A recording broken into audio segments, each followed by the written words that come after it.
Era el día 17 de julio de 1793, en plena Revolución Francesa. Una joven sube al estrado donde va a ser guillotinada. Acto seguido, un hombre fornido acciona la cuchilla y la cabeza de la joven cae en un cesto. Este hombre lleno de ira agarra la cabeza por el cabello y la abofetea en el rostro.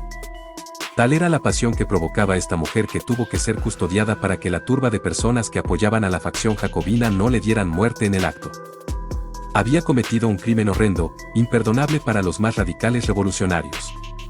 Le había dado muerte al periodista Jean-Paul Marat, una de las principales figuras de los jacobinos. Marat formó parte de la Comuna de París en 1792 y solicitó que se juzgara a los monárquicos encarcelados. En este sentido, apoyó a las masacres en las que cientos de prisioneros políticos fueron asesinados y estableció el Comité de Vigilancia, cuyo papel declarado era eliminar de raíz a los contrarrevolucionarios. Marat fue elegido para representar al pueblo francés en la Convención Nacional en septiembre de 1792. Es en ese entonces cuando comienza a publicar el Diario de la República Francesa. Muy parecido a su anterior periódico, El Amigo del Pueblo, donde criticaba a muchas de las figuras políticas de Francia. Esto lo hizo alguien muy impopular entre sus compañeros de la convención.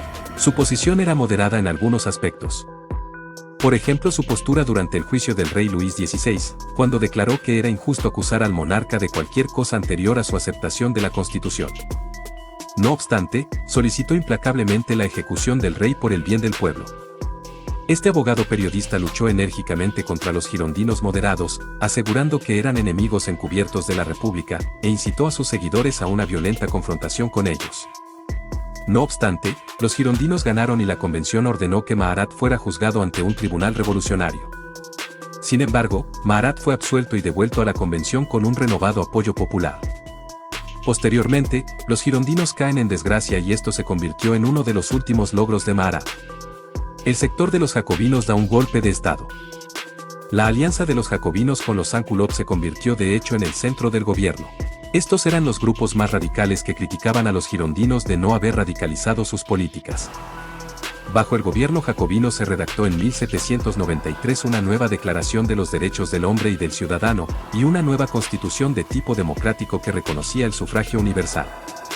El Comité de Salvación Pública cayó bajo el mando de Maximiliano Robespierre y los jacobinos y comenzó lo que se ha dado en llamar el Reinado del Terror. No menos de 10.000 personas fueron guillotinadas ante acusaciones de actividades contrarrevolucionarias. En cuanto a Marat, su enfermedad de la piel estaba teniendo efectos negativos en su vida, y lo único que aliviaba las molestias que sufría eran los baños calientes en los que pasaba gran parte del día escribiendo las publicaciones. Marat estaba en su bañera el 13 de julio de 1793, cuando una mujer que afirmaba ser una mensajera proveniente de Caen, donde los girondinos huidos intentaban ganar el poder popular en Normandía, solicitó entrar en su cuarto. Esta muchacha era Charlotte Corday, de la cual di los detalles de su ejecución en el inicio del vídeo. Ahora le citaré la descripción que dio del crimen Alphonse de Lamartine, en su libro Historia de los girondinos y cito: descendió del coche en el lado opuesto de la calle, frente a la residencia de Marat. La luz comenzaba a bajar, especialmente en ese barrio oscurecido por altas casas y por estrechas calles. La portera, al principio, se negó a dejar entrar a la joven desconocida en el tribunal. A pesar de ello, esta insistió y llegó a subir algunos peldaños de la escalera bajo los gritos en vano de la portera. Con este ruido, el ama de llaves de Marat entreabrió la puerta y negó la entrada en el apartamento a la extranjera. El sonoro altercado entre ambas mujeres, en el que una de ellas suplicaba que la dejaran hablar con el amigo del pueblo y la otra se obstinaba en cerrar la puerta, llegó a oídos de Marat. Este comprendió, por las entrecortadas explicaciones, que la visitante era la extranjera de quien había recibido 2 cartas durante la jornada. Con un grito fuerte e imperativo, ordenó que la dejaran pasar. Por celos o desconfianza, Albertine obedeció con repugnancia y entre gruñidos. Introdujo a la joven muchacha en la pequeña habitación donde se encontraba Marat y dejó, al retirarse, la puerta del pasillo entreabierta para oír la menor palabra o el menor movimiento del enfermo. La habitación estaba escasamente iluminada. Marat estaba tomando un baño. En este descanso forzado por su cuerpo, no dejaba descansar su alma. Un tablero mal colocado, apoyado sobre la bañera, estaba cubierto con papeles, cartas abiertas y escritos comenzados. Sostenía en su mano derecha la pluma que la llegada de la extranjera había suspendido sobre la página. Esa hoja de papel era una carta a la Convención, para pedirle el juicio y la proscripción de los últimos Borbones tolerados en Francia. Junto a la bañera, un pesado tajo de roble, similar a un leño colocado de pie, tenía un tintero de plomo del más grueso trabajo, fuente impura de donde habían emanado desde hacía 3 años tantos delirios, tantas denuncias, tanta sangre. Marat, cubierto en su bañera por un paño sucio y manchado de tinta, no tenía fuera del agua más que la cabeza, los hombros, la cumbre del busto y el brazo derecho. Nada en las características de este hombre iba a ablandar la mirada de una mujer y a hacer vacilar el golpe. El cabello graso, rodeado por un pañuelo sucio, la frente huidiza, los ojos descarados, la perilla destacada, la boca inmensa y burlona, el pecho piloso, los miembros picados por la viruela, la piel lívida, tal era Marat. Charlotte evitó detener su mirada sobre él, por miedo a traicionar el horror que le provocaba a su alma este asunto.